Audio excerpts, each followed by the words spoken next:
Hello મિત્રો, હું યશ મોદી આપ સૌનું જીસીઆરટી પર જીપીએસસી ચેનલમાં હાર્દિક સ્વાગત કરું છું। આજે આપણે 12 મેનું ધ હિન્દુ એનાલિસિસ જોઈશું। આપ સૌ જાણો છો કે આ લેક્ચરની ખાસિયત એ છે કે સૌપ્રથમ ધ હિન્દુના આર્ટિકલ ડિસ્કસ કરીશું, ત્યારબાદ article GPSC mains point of વ્યૂથી શું ઇમ્પોર્ટન્ટ છે તે જોઈશું, ત્યારબાદ આર્ટિકલનું 360 ડિગ્રી એનાલિસિસ કરીશું। તો ચાલો મિત્રો આજનો આર્ટિકલ જોઈએ। ભેદભાવની એક કહાની વૃંદા કરા દ્વારા લખવામાં આવે છે। ભેદભાવની એક કહાની, તો તમને જોઈને પ્રશ્ન થશે સર આ ભેદભાવની શું કહાની છે? તો વૃંદા કરા દ્વારા જે એસટી કોમ્યુનિટીમાં જે ભેદભાવ થઈ રહ્યા છે તેનું બહુ જ મસ્ત નિરૂપણ કરવામાં આવેલું છે। એસટી કોમ્યુનિટીમાં સમસ્યા શું છે, તાજેતરમાં એવી તો કેવી ઘટના બની જેના કારણે વૃંદા કરાતને આર્ટિકલ લખવાની જરૂરિયાત પડી। તો આ આર્ટિકલ પરથી તમને ઘણા બધા નવા વિચારો આવશે અને તમને થોડો ટાઈમ તો એવું થશે શું ભારત દેશમાં આવું પણ થઈ રહ્યું છે? તો ચાલો મિત્રો આજનો આર્ટિકલ જોઈએ। તો જીપીએસસી મેન્સ પોઈન્ટ ઓફ વ્યૂથી શું ઇમ્પોર્ટન્ટ છે? પ્રવાસનની પ્રકૃતિ અને પ્રવાસન સમૂહના કાર્યક્ષેત્ર પર ચર્ચા કરો।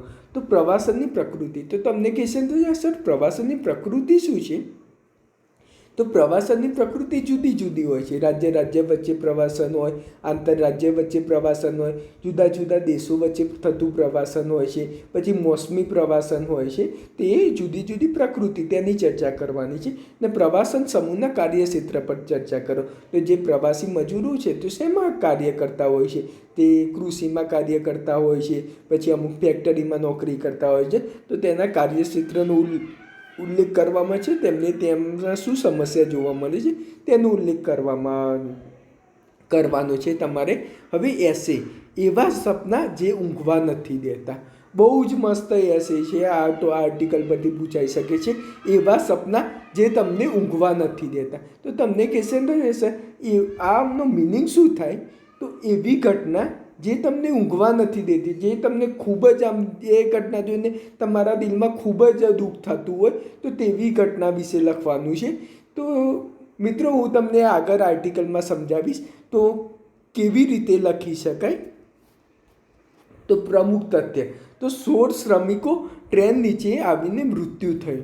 તો તાજેતરમાં તમે જાણો છો તે એમપીના જે શ્રમિકો હતા ઔરંગાબાદ નજીક 16 શ્રમિકો ટ્રેન નીચે આવીને મૃત્યુ થયું। તો આ એવી ઘટના છે જે તમને ઊંઘવા નથી દેતી, તમને વિચારો કરવા માટે મજબૂર કરે છે। ધારાવી ઝૂંપડીમાં કોરોના, તો આપ સૌ જાણો છો ધારાવી ઝૂંપડીમાં 10x10 મકાન છે, તો ત્યાં આગળ ક્યાંથી સોશિયલ ડિસ્ટન્સિંગનું પાલન થશે? તો આવી ઘટનાને કારણે ત્યાં આગળ વધુમાં વધુ કોરોના ફેલાવાની શક્યતા છે। તો તેથી આવી ઘટનાઓ જે આપણને વિચારવા માટે મજબૂર કરે છે અને આપણને ઊંઘવા નથી દેતી તેવી ઘટના લેખકે ઉલ્લેખ કર્યો છે। ત્રીજી ઘટના, આ સૌથી આમ દર્દદાયક ઘટના છે। જમાલો માકદમ 12 વર્ષની છોકરી તેલંગાણાથી છત્તીસગઢ સુધી ચાલીને મુસાફરી કરતા રસ્તા વચ્ચે ભૂખના કારણે મૃત્યુ થયું। જમાલો માકદમ જે 12 વર્ષની છોકરી હતી, તમે કે યાર વિચારો તો કે 12 વર્ષની છોકરી જે તેલંગાણાથી છત્તીસગઢ પેદલ આવતા ચાલીને આવી રહી હતી, જેના કારણે વચ્ચે ભૂખના કારણે મૃત્યુ। તો તમને મનમાં ક્વેશ્ચન થશે શું એના માટે પરિવહનની સુવિધા સરકાર ના કરી શકત? તો આ કરી શકત, પરંતુ સરકારમાં પ્રશાસનિક નૈતિકતાનો અભાવ જોવા મળી રહ્યો છે। તેના કારણે તાજેતરમાં 3 ઘટના જે થઈ જે તમને વિચારવા માટે મજબૂર કરે છે। તો વૃંદા કરાત કે આ 3 ઘટના જોઈને મારું હૃદય કંપી ઉઠ્યું, તેના કારણે મારે આ આર્ટિકલ લખવાની જરૂરિયાત પડી ને સરકારે પણ આના વિશે વિચારવા જરૂર છે। તો ચાલો મિત્રો આજનો આર્ટિકલ જોઈએ। તો અનુસૂચિત જનજાતિની સમસ્યા શું છે? તો વૃંદા કરાત દ્વારા સૌપ્રથમ અનુસૂચિત જનજાતિની સમસ્યા શું છે તેનો ઉલ્લેખ કરવામાં આવ્યો છે। તો 2011ની જનગણના મુજબ ભારતમાં 6.6% એસટી કોમ્યુનિટીની સંખ્યા છે। તો આ ફેક્ટ પ્રિલિમિનરી માટે ઇમ્પોર્ટન્ટ છે। ભારતમાં કેટલી એસટી કોમ્યુનિટીની સંખ્યા છે? તો 6.6%। ભારતમાં 550થી વધુ જનજાતિ છે। હવે તેમનામાં સમસ્યા શું છે? તે દુર્ગમ નિવાસ, તો તે એકદમ દુર્ગમ વિસ્તારમાં નિવાસ કરે છે। શિક્ષા લગતી સમસ્યા, તેમાં બેરોજગારી જોવા મળે છે, વિસ્થાપન અને પુનઃવાસની સમસ્યા જોવા મળે. આપ સૌ જાણો છો ગવર્મેન્ટ ઘણી બધી યોજના વન વિસ્તારમાં લાગુ કરે છે, વિકાસ યોજના. તેના કારણે જંગલોનું નુકસાન થાય છે, પરંતુ તે આદિવાસી ત્યાં આગળ રહેતા હોય છે તો તેમના માટે પુનઃવાસની કોઈ સગવડ નથી કરતા હોતા. તેના કારણે વિસ્થાપન અને પુનઃવાસની સમસ્યા જોવા મળે છે. ગરીબી જોવા મળે છે. ઓળખાણનું સંકટ, તો વન વિસ્તારનો નાશ થાય તેના કારણે ત્યાં આગળ સમૂહમાં વસ્તી રહેતી હોય તે જુદા જુદામાં વિસ્તરાઈ જાય. તેના કારણે તેમની ઓળખાણની સંકટની પણ સમસ્યા જોવા મળે છે. સ્વાસ્થ્ય સંબંધિત સમસ્યા, ત્યાં મદિરા પણ તે લોકો વધુ પીતા હોય છે તેની પણ સમસ્યા છે. તેમનું શોષણ થાય છે, તેમના દ્વારા સાહુકારો દ્વારા તેમનું શોષણ કરવામાં આવે છે. સામાજિક સંરચનાના આંકડા જ નથી. કેટલી દુઃખદાયક ઘટના કરી શકાય. જાતિગણનાના આંકડા જાહેર જ નથી કરે. તો જેમ કે 2011માં જાતિગણના આધારે કોઈ આંકડા જ જાહેર ન કરે. એસટી કોમ્યુનિટીમાં કેટલી ગરીબાઈ છે, તેમને કેવી આર્થિક સમસ્યા છે, તેના કોઈ આંકડા જાહેર નથી કર્યા. તેના કારણે રિયલ આંકડા આપણી સમક્ષ આવતા નથી. તેના કારણે આપણને રિયલ સિચ્યુએશન શું છે તેનું આપણને ખ્યાલ નથી આવ્યો. તો રાષ્ટ્રીય નમૂના સર્વેક્ષણ કાર્યાલયનો રિપોર્ટ, એસટી પરિવારોમાં સૌથી વધુ પ્રવાસનની સમસ્યા જોવા મળે છે. તો રાષ્ટ્રીય નમૂના સર્વેક્ષણ કાર્યાલયનો રિપોર્ટ આવ્યો, જેમાં ઉલ્લેખ કરવામાં આવ્યો છે એસટી પરિવારોમાં સૌથી વધુ પ્રવાસનની સમસ્યા જોવા મળી રહી છે. તેમાં ભૂમિ અને વન સંસાધનોનું અધિગ્રહણને કારણે પણ સમસ્યા જોવા મળી રહી છે. હવે એસટીનું કાર્યક્ષેત્ર શું છે? એસટી લોકો ક્યાં મુખ્યત્વે કામ કરતા હોય છે? તે મોસમી કૃષિ તરીકે, સામાન્ય ભાડુતી મજૂરી તરીકે કામ કરતા હોય છે, ઈંટ ભટ્ટામાં કામ કરતા હોય છે, ફેક્ટરીમાં મજૂરી તરીકે. તેમની કોઈ આર્થિક સ્ટેબિલિટી જ નથી. બહુ જ નજીવા પગારે તે લોકો કાર્ય કરતા હોય છે. તેથી આર્થિક રીતે તે ખૂબ જ પછાત છે. પ્રવાસનની પ્રકૃતિ શું છે તેમની? તે લઘુ અવધિ માટે, તો જે ટૂંકા સમયગાળા માટે પ્રવાસન કરે છે. મોસમી પ્રવાસન, તો સિઝન વાઇઝ જે તે પ્રવાસન કરતા હોય છે. રાજ્યમાં પ્રવાસન, તો રાજ્યોની અંદર પ્રવાસન થતું હોય છે. ને આંતરરાજ્ય, તો જેમ કે ગુજરાત બિહાર વચ્ચે જે પ્રવાસન થાય છે તેને આંતરરાજ્ય પ્રવાસન કહે છે. હવે લેખકે કીધું એવું નથી કાનૂની કાયદા નથી આ માટે, પ્રવાસન માટે. આંતરરાજ્ય પ્રવાસી શ્રમિક અધિનિયમ 1979 ઓલરેડી છે જ, પરંતુ સમસ્યા શું છે તે એનો લેખકે બહુ જ મસ્ત ઉલ્લેખ કર્યો છે. હાલના સંદર્ભે યોગ્ય પરિભાષિત નથી. 1979નો કાયદો બહુ જૂનો થઈ ગયો, હાલ કોરોના કાળનો સમય છે, તો તે દરમિયાન સમસ્યા પણ અલગ હોવાની. તેથી 1979નો કાયદો હાલના સમયે યથાર્થ નથી. તે કાયદો બહુ જૂનો છે. આપ સૌએ વાત કરી 1979માં બન્યું તે સરકાર પોતાની દાયિત્વ સમજતી પણ નથી. તે પણ સમસ્યા જોવા મળી રહી છે. સરકારમાં નૈતિક પ્રશાસન નૈતિકતાનો અભાવ જોવા મળી રહ્યો છે. તો તેમને ઉપાય પણ આપે છે. સરકારે શું કરવું જોઈએ? તો શ્રમિક ટ્રેનની સુવિધા કરવી જોઈએ. આ 12 વર્ષની છોકરી જોડે આવી ઘટના બીજી ના થાય તે માટે શ્રમિક ટ્રેનની સુવિધા કરો, જેના કારણે કોઈ પગપાળા આવે નહીં, જેના કારણે ભૂખના કારણે મૃત્યુ થવું એ સૌથી દુઃખદાયક ઘટના કહી શકાય છે. તેથી જ લેખકે શ્રમિક ટ્રેનની સુવિધા કરવાનું કહ્યું. વર્જિનિયસ સાસા સમિતિની ભલામણ માનવી. મોસ્ટ આઈએમપી ક્વેશ્ચન છે. વર્જિનિયસ સાસા સમિતિ શેના રિલેટેડ છે? તે એસટી રિલેટેડ છે. શિડ્યુલ ટ્રાઇબમાં જે સમસ્યા આવતી હોય તેના રિલેટેડ આ કમિટી છે, જે 2013માં બનાવવામાં આવી હતી. તો તેના ભલામણને માનવી જોઈએ. પ્રવાસી શ્રમિકો માટે બોન્ડ બહાર પાડવા જોઈએ, જેના કારણે ઇકોનોમિક સ્ટેબિલિટી બને. ગવર્મેન્ટને કહે છે કે તમે બોન્ડ બહાર પાડો, જેના કારણે પ્રવાસીઓને ઇકોનોમિક ફાયદા થાય. સ્થાનિક સ્તરે પગલાં લેવા જોઈએ. તો આપણે ગઈકાલે જોયું હતું કર્ણાટક મોડલને લાગુ કરવું જોઈએ. કર્ણાટક મોડલમાં દરેક પંચાયતોમાં એવું ઔપચારિક બહાર પાડવામાં આવ્યું કે કોઈ પણ ભૂખ મરવું ના જોઈએ. દરેક કોઈ પણ વ્યક્તિ ભૂખથી પીડાવું ના જોઈએ. તેમને ડેલી ખાવાનું, યોગ્ય પ્રમાણમાં ખાવાનું મળી રહેવું જોઈએ. તો તેવું સ્થાનિક સ્તરે કર્ણાટક મોડલ જેવા પગલાં લેવા જોઈએ, જેના કારણે ભૂખમરાના કારણે કોઈનું પણ મૃત્યુ થાય નહીં. સેકન્ડ આર્ટિકલ પણ ખૂબ જ ઇમ્પોર્ટન્ટ છે. શ્રમ કાનૂનોને હટાવવા રાજ્ય દ્વારા બનાવતા કાયદા અમાનવીય છે. શ્રમ કાનૂનોને હટાવવા રાજ્ય દ્વારા બનાવતા કાયદા અમાનવીય છે. તો આપ સૌ જાણો છો કે શ્રમ કાનૂન જે છે રાજ્યમાં, તો તેને અત્યારે રાજ્ય સરકાર દ્વારા તેને હટાવવામાં આવી રહ્યા છે.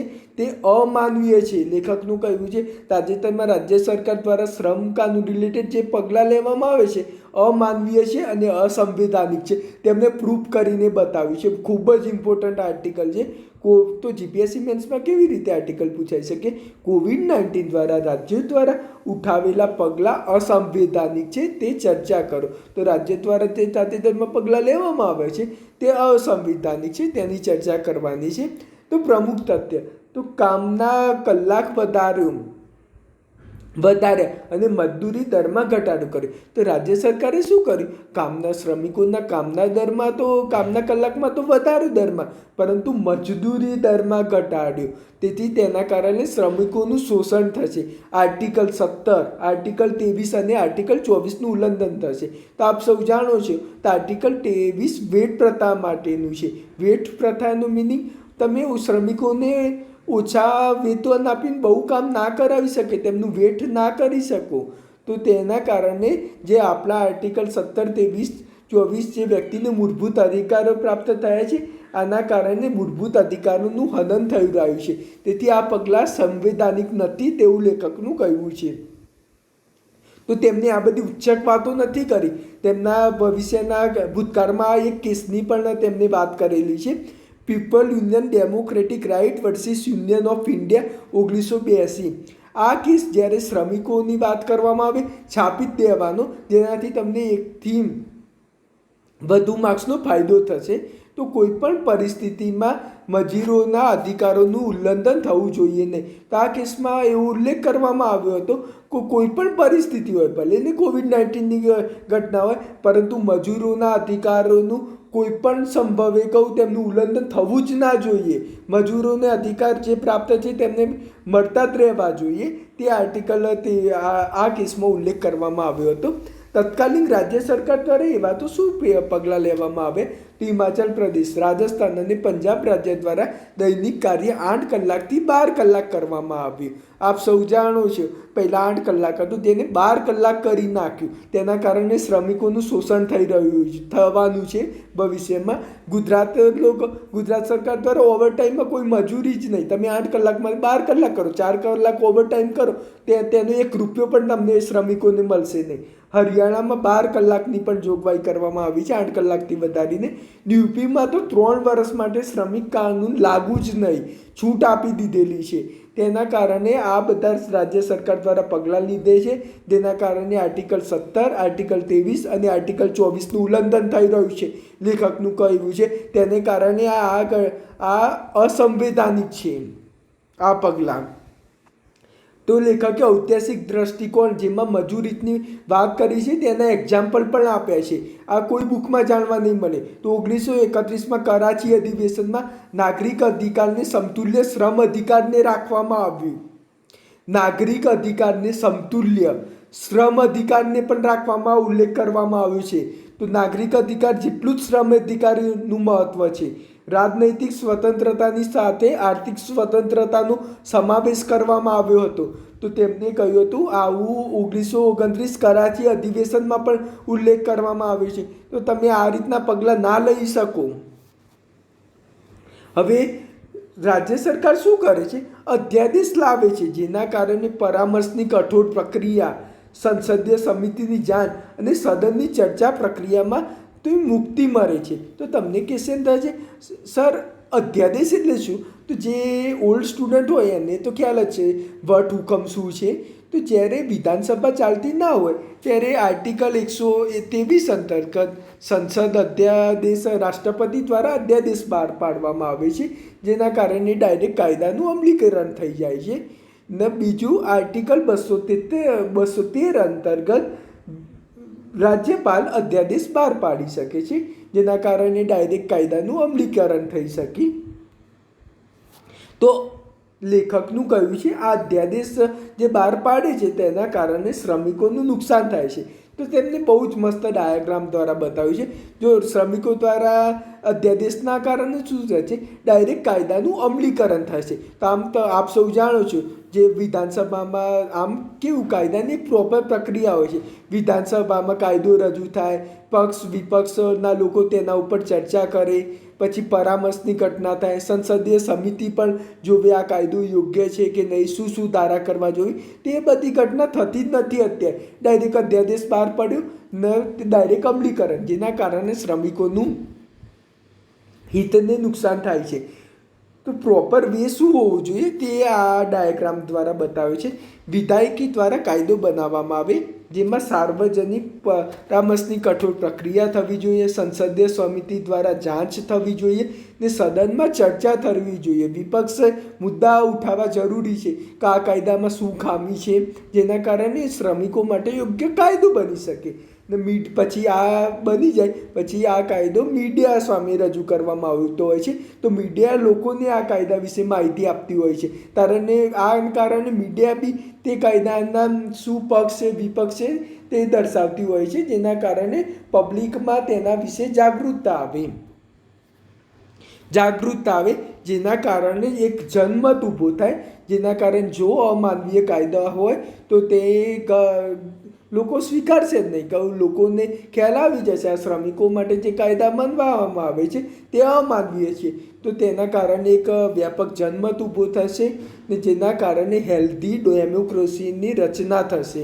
તો આ ખૂબ જ જરૂરી છે. તો વિધાનસભામાં આવા કાયદાની ચર્ચા થાય. હવે ભારત સરકાર દ્વારા એવું નથી કોઈ પગલાં લેવામાં નથી આવે. તો ભારત સરકાર દ્વારા તાજેતરમાં 29 કાયદાને એક કરીને 4 સંહિતા બનાવવામાં આવી છે, જેમાં મજદૂરી સંહિતા. તો મજદૂરી સંહિતામાં કેવું છે, તેમાં મજૂરી દર કેટલો હોવો જોઈએ, તેમાં કામનો દર કેટલો હોય છે તેનો ઉલ્લેખ કરવામાં આવે છે. તેવી જ રીતે વ્યવસાયિક સુરક્ષા અને સ્વાસ્થ્ય સંહિતા હોવા જોઈએ, જેમાં સ્વાસ્થ્યના માપદંડનો ઉલ્લેખ કરવામાં આવે છે. ઔદ્યોગિક સંબંધિત સંહિતા, તો ઔદ્યોગિકના માપદંડનો ઉલ્લેખ છે. અને સામાજિક સુરક્ષા સંહિતા, જેમાં સામાજિક સુરક્ષા વિશે માહિતી આપવામાં આવેલી છે. તો તેમાંથી મજદૂરી સંહિતા લાગુ કરવામાં આવી છે. આજે આ 3 સંહિતા લાગુ કરવાની બાકી છે. તો તેમાં સંસદ આપણું ભારત સરકાર પણ કાર્ય કરી રહ્યું છે. તો ચાલો મિત્રો બુનિયાદી શું છે તે આપણે જોઈએ. તો આ ધ હિન્દુ આર્ટિકલમાં વારે ઘડી આ શબ્દનો ઉપયોગ કરવામાં આવે છે, બુનિયાદી મૂલ્યનો અભાવ છે. તો મેં વિચાર્યું આના વિશે એક ટોપિક જ આપી દે, જેનાથી તમને બુનિયાદી મૂલ્ય વિશે અમુક બેઝ પ્રાપ્ત થાય. તો તે કોઈપણ શરતનાની આધારશિલા સાથે છે જેના પર શરતના ટકેલી છે. તો બહુ જ મસ્ત વ્યાખ્યા છે. કોઈપણ શરતનાની આધારશિલા સાથે છે જેના પર શરતના ટકેલી છે. તો તમે ભારતનું બંધારણનો ઉલ્લેખ કરીને આ સમજી શકો છો. તો ભારતના બંધારણ શેના ઉપર ટકેલું છે, તો સાર્વભૌમ, સમાજવાદી, બિનસાંપ્રદાયિક, લોકતંત્રાત્મક, આ બધા બુનિયાદી મૂલ્યો છે. સ્વતંત્રતા, સમાનતા, બંધુતા, સામાજિક, આર્થિક, રાજનૈતિક ન્યાય, આ બુનિયાદી મૂલ્યો છે જેના ઉપર આપણું બંધારણ ટકેલું છે. તો તેને બુનિયાદી કહેવામાં આવે છે. તો પરંતુ વ્યક્તિ પોતાના આવશ્યકતા અનુસાર વિભિન્ન શરતનાનું નિર્માણ કરે છે. આપ સૌ જાણો છો, સિવિલ સેવકને દરેક સમસ્યાના નિરાકરણ માટે કાયદા હોતા નથી. તેથી વ્યક્તિગત સ્તરે નિરાકરણ માટે બુનિયાદી મૂલ્ય હોવું જરૂરી છે. ધારો કે સિવિલ સર્વિસ અધિકારી છે, તો ધારો કે શ્રમિક અધિનિયમ 1978 છે, તો તે જોશે તો તેમાં શ્રમિક લગતી સમસ્યા શું છે, તે કાયદામાં શું જોગવાઈ કરી છે. તે સિવિલ સર્વિસ અધિકારી કોઈપણ યોજનાનું અમલીકરણ કરતા પહેલાં શ્રમિકો લગતી યોજનાઓ તે જોશે. પરંતુ તેમાં સ્પષ્ટ રીતે અમુક વસ્તુ નહીં આપેલું હોય, તેમાં બુનિયાદી મૂલ્યની જરૂર પડશે.